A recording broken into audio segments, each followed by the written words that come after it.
Hi எல்லோரும் எப்படி இருக்கீங்க? ஏர்லி மார்னிங் எங்கே கிளம்பி போகிறேன்னு பார்த்தீங்கன்னா, ஹஸ்பண்ட் வராங்க. அவங்கள பிக்கப் பண்ணுறதுக்காக ஏர்போர்ட் போயிட்டுருக்கேன். பையன் அக்கா வீட்டில் இருந்தான். அவனையும் பிக்கப் பண்ணிவிட்டு அக்கா பொண்ணையும் பிக்கப் பண்ணிவிட்டு ஏர்போர்ட் போயிட்டுருக்கேன்.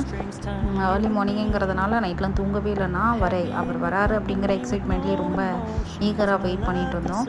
அப்புறம் நானும் பாப்பாவும் வீட்டிலேருந்து கிளம்பி பம்மல் போயிட்டு அக்கா வீட்டில் சச்சினையும் அக்கா பொண்ணையும் பிக்கப் பண்ணிவிட்டு ஏர்போர்ட் போயிட்டோம். ஏர்போர்ட் போயிட்டு இந்த ஃபர்ஸ்ட் டைம் நான் தனியாக போகிறது. குழந்தைங்க கூட இருந்தாலுமே நான் கூட அக்கா மாமா யாராவது வருவாங்க. இந்த ஃபர்ஸ்ட் டைம் நான் தனியாக போயிட்டுருக்கேன். போயிட்டு இன்றைக்கி பிக்கப் பண்ணிவிட்டு வரணும். எப்படியும் நான் இதுக்கு முன்னாடி ட்ரைவ் பண்ண மாட்டேன். இப்போ நான் கண்டிப்பாக நானே வந்து ட்ரைவ் பண்ணி கூட்டிகிட்டு வரணும் அப்படின்ற ஒரு எண்ணத்தில் நான் கிளம்பி போயிட்டு அப்புறம் எங்கே அரைவல்லாம் எங்கன்றதே எனக்கு கொஞ்சம் கன்ஃபியூஷனாக தான் இருந்துச்சு. ஃபஸ்ட்டோட நிறைய மாற்றங்கள் இருக்குது ஏர்போர்ட்டில். 2 இயர்ஸ்க்கு முன்னாடி தான் நான் வந்திருந்தேன். 2 இயர்ஸ் முன்னாடி தான் நான் வந்திருந்தேன். அப்புறம் எப்படி ஒரு வழியாக கண்டுபிடிச்சி அரைவல் கேட்டு அப்படி போயிட்டேன். அரைவல் போயிட்டு வெயிட் பண்ணிகிட்டு இருந்தேன். நிறைய ஹெல்ப் பண்ணுறாங்க நான் ஏர்போர்ட்ஸில்.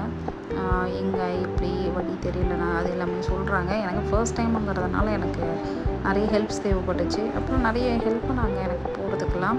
அரைவல் போகிறதுக்கு இன்டர்நேஷ்னல் அரைவல் எங்கன்றது எனக்கு யூஸ்வலி வந்துட்டு அவர் போகிறதுக்காக நான் ட்ராப் பண்ணியிருக்கேன். அது எனக்கு தெரியும். அரைவலுங்கிறது எனக்கு கொஞ்சம் கஷ்டமாக தான் இருந்துச்சு. எப்படி போகிறது அப்படின்னு சொல்லிட்டு நான் ஃபஸ்ட் டைம் நான் வர்றதுனால இப்போ நிறைய மாறி இருக்குது, நிறைய சேஞ்சஸ் இருக்குது.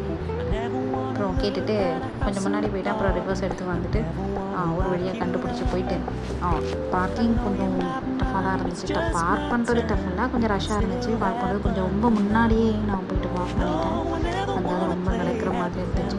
சரி ஓகே பார்க் பண்ணிவிட்டு பார்ப்போம் அப்படின்னு சொல்லிட்டு பார்க் பண்ணிவிட்டு வெயிட் பண்ணிகிட்டு இருந்தோம்.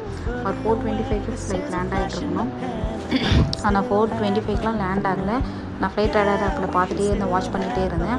4:25 கரெக்டாக ரீச் ஆச்சு, ஆன் டைம் தான். பட் ரன்வே இல்லைன்றதுனால ஒரு ரவுண்ட் போயிட்டு அடிச்சுட்டு வந்தாங்க. சரி நான் அதெல்லாம் ஃப்ளைட் ரேடாரில் பார்த்துட்டே இருந்தேன். அந்த ஆப் ரொம்ப யூஸ்ஃபுல்லாக இருக்குது. என்னை பொறுத்த வரைக்கும் நிறைய யூஸ்ஃபுல்லாகவே இருக்குது. நான் அவர் போகிறாரு வராருனாலே அந்த ஆப் டவுன்லோட் பண்ணி வச்சுட்டு ஃப்ளைட் நம்பர் போட்டு வாட்ச் பண்ணிகிட்டே இருப்பேன்.